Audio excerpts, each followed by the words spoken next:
Hey, I want to give you a little tip that took me years to learn about how to manage stress.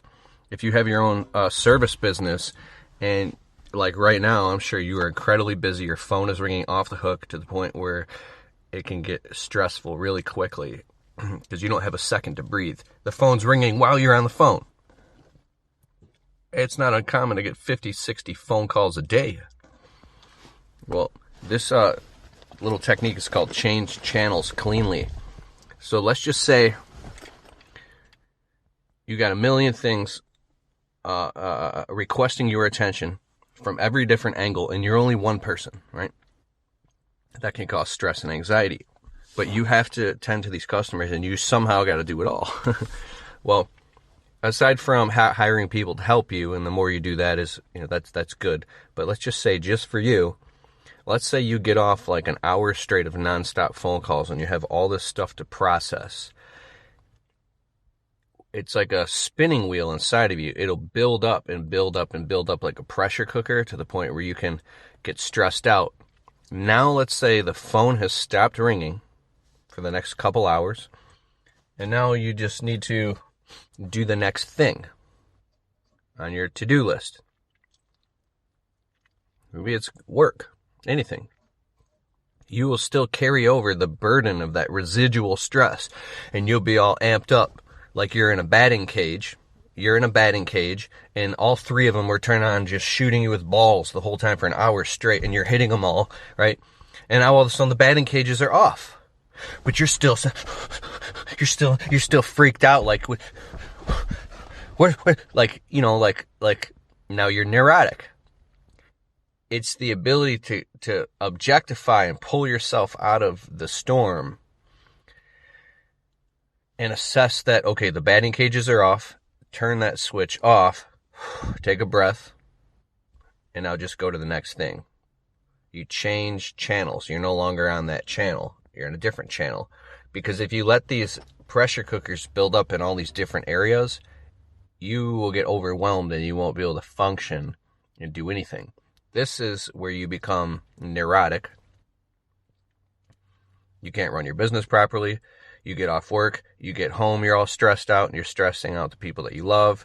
It can get very overwhelming to the point where you become totally unproductive in your basket case, and now your customers think you're weird, and you're running around like a crackhead. I've done this. So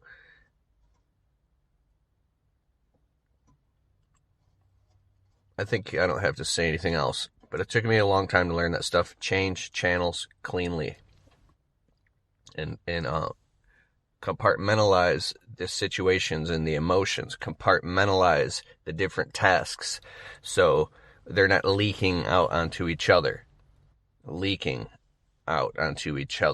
right? Like for instance, let's just say you just like shoveled like 12 wheelbarrows of mulch and you ran it back and forth, and then the phone rings and you get on the phone and you go, Joe's Landscape, how can I help you? Like, you wouldn't do that. You have to like shut that off. Joe's Landscaping, how can I help you? Yeah, you called the right place. Yeah, I'm the guy. Meanwhile, there's a dumpster fire going on right there. You don't let that customer know that, man. Oh my God, Joe's Landscaping, how can I help you? You wouldn't do that.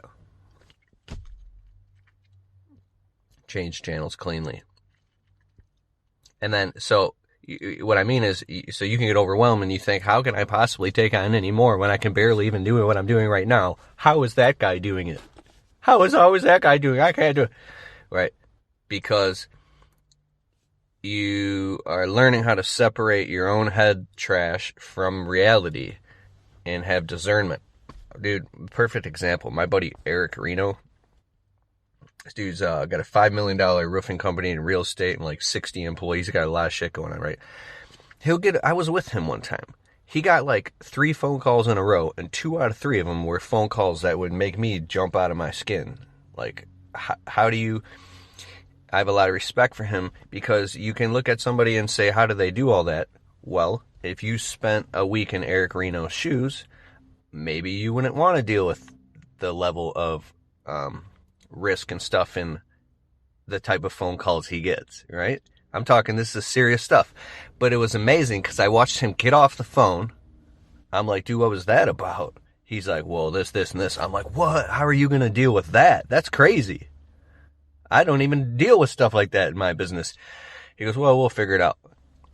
And then he's calm again and driving. Totally calm. Cool as a cucumber.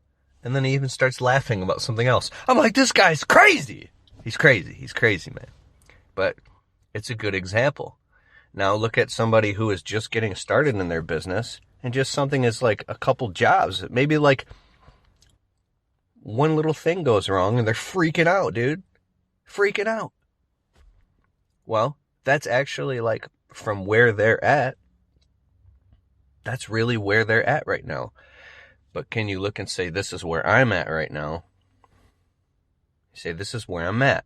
When you can look at yourself and look at a map and look at a territory, like on a grid, and say, this is where I'm at right now. Then it allows you to take a breath and go, oh, okay. Oh, this is where I'm at. I need to stop worrying about how I'm going to be over here when I'm right here, right now. And also on this grid, there's timelines. So it's geometric and it's linear at the same time. So therefore it's quantum.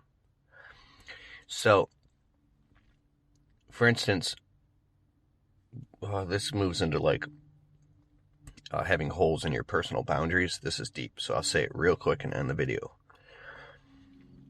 Because this stuff was really hard for me. Okay. If you have weakness, or you're needy, or you need money, or you have these psychological codependency issues from a poverty mentality, anything like that, or you have self-worthiness issues, you might tell a customer or make a promise or do something that doesn't make sense on a linear fashion. It's called going along to get along. You might do weak things that make you put your foot in your mouth and get you in trouble. So if you're here and let's just say like you can't get to this customer for 3 weeks, but you're afraid to tell them that because you're afraid you're going to lose that job and lose that money. Well, are you going to lie to the customer and say, oh, we can get to you within a week? You know, I'm not saying that, that's just an example, but because you're over here and you're like, oh, maybe there's some way I can make it work. But you damn well know you ain't going to be able to get there for 3 weeks. So you have to legit be like, yeah, we're currently booked out 3 weeks. And by the time I get to you to even give you a quote,